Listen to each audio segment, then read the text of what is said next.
the scariest moments are when you do not feel like you can keep the other kids in the classroom safe. Yeah. I don't pay teachers enough to enter the third world of a classroom. I don't. When children are throwing chairs across the room, we've had to evacuate our classroom before.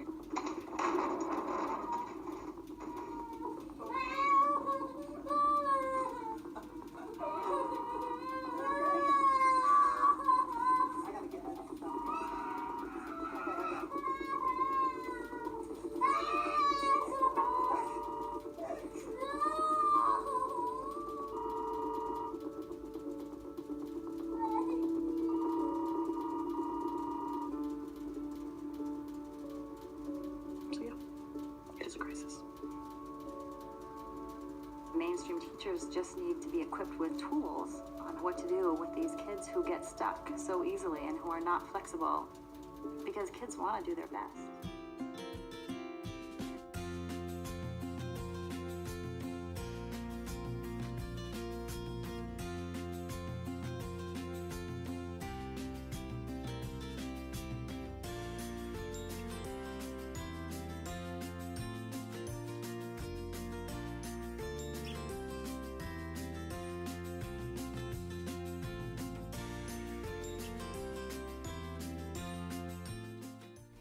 Kids read well if they can. Kids add and subtract well if they can. Kids develop friendships well if they can. Kids problem solve well if they can.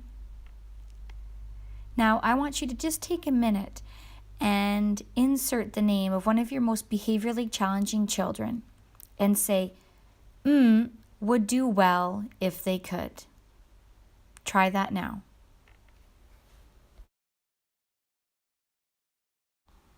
Some of you might be thinking, what about my sticker program? What about my button jar? What about just sending the kids down to the office? What I'd like you to think about is, how's that been going for you? Has it stopped the behaviors? Has it solved the problems that the kids are bringing that cause them to exhibit those challenging behaviors? What the collaborative and problem-solving solution model offers is a focus on solving problems instead of modifying behaviors. This strategy is proactive rather than reactive, and it always involves a problem-solving partner. And it's a collaboration between yourself, the child, and it can also involve the family as well. It is a collaborative solution to dealing with behaviorally challenging children.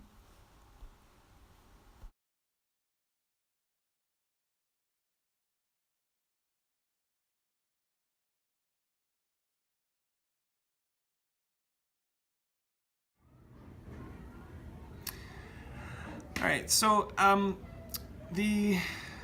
think the biggest thing was the sort of the tagline of the book was recognizing that kids do well if they can. I remember when you guys first said that in the staff meeting, it just clicked and it hit me, and I went, yeah, of course they do, because it kind of doesn't everybody, but it was hard to, sometimes it's hard to remember that in the heat of the moment. And I think that the more that you talk about it and the more that you are talking with colleagues and the more that you engage with that idea, that it just reminds you that, yeah, of course that's how kids are. And of course, you know, it makes sense to treat them that way. So when you think of kids as, you know, doing the best that they possibly can, it makes it easier to set aside your own other expectations and your own gut reactions to what can seem like really disrespectful behavior and go, okay, why?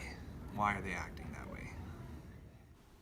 Best-selling author Simon Sinek states, "Only when we feel we are in a circle of safety will we pull together as a unified team, better able to survive and thrive regardless of the conditions."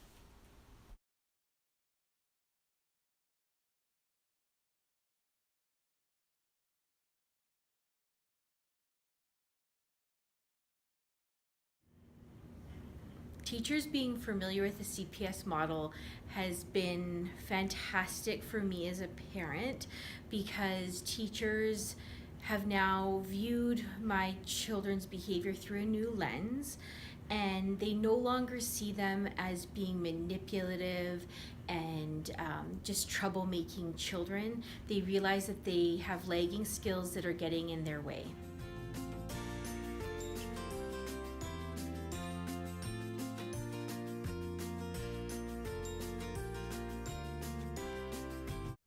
Dr. Ross Green's collaborative and proactive solutions is your best option for identifying unsolved problems and lagging skills causing disruptive behavior. By understanding behavior challenges as a form of developmental delay in flexibility, adaptability, frustration tolerance, and problem solving, you can change a child's life. Let's get excited to identify lagging skills and unsolved problems. Then, together, we will collaborate proactively and carve a new path for our children.